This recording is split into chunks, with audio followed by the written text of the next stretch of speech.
Is the Printworks really closed?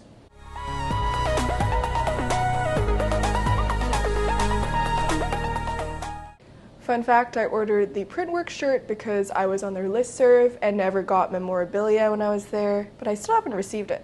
Here's a little background on Printworks and its tricky commercial use situation. Printworks started hosting events in 2017 and became a hugely popular space in London, regularly making the top 100 club venues in the world ever since. It perhaps rose to the peak of its fame when it was featured in the latest Batman movie, comprising of 6 acres of private land, with 7 event spaces arranged over multiple floors, mazes of walkways, and office spaces. The venue offers 10,000 square feet of versatile industrial event space, with a capacity of up to 6,000 people. I was fortunate enough to be able to experience Printworks in November of 2021 during my visit in London. It had been a long-time bucket list item of mine to visit Printworks because of its industrial look and feel, as well as the artists that they feature. Shortly after my visit, I realized it was featured in the Batman during the scenes where Peggy Gou and Patrick Topping's tracks were played in the movie. Then I remembered reading on my newsletter about how the Printworks was closing down shortly after my visit.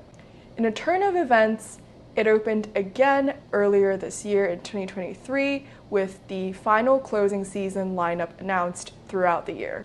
As confirmed last September in 2022, Printworks was scheduled to close down as the building was to be redeveloped into office blocks by its owner British Land for a regenerative project for the areas. The Southwark Council had already previously approved plans to build 200,000 square meters of workspace on the industrial site, which means it would be closed for the next several years.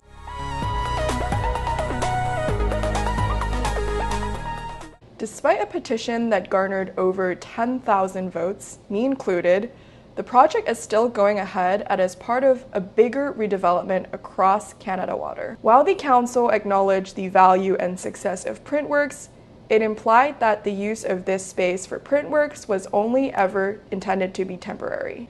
Printworks owner Broadwick Live still has 2 other London-based event venues, Dockyards and The Beams. Both will continue hosting events while Printworks is still closed.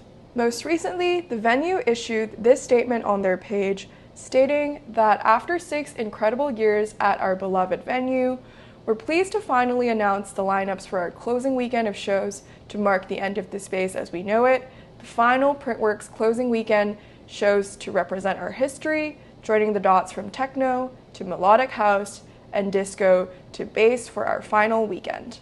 The venue hosted a 4-month-long final season, with talent ranging from Peggy Gou to Bicep. However, while part of the building is still being developed, it did reveal that it will return to its home in Canada Water in 3 years. Simon Aldred, the director of strategy at Broadwick Live, announced saying that they were going to return in 3 years and will continue to work with their partners at British Land to create the future cultural venue that retains the essence of the iconic press halls.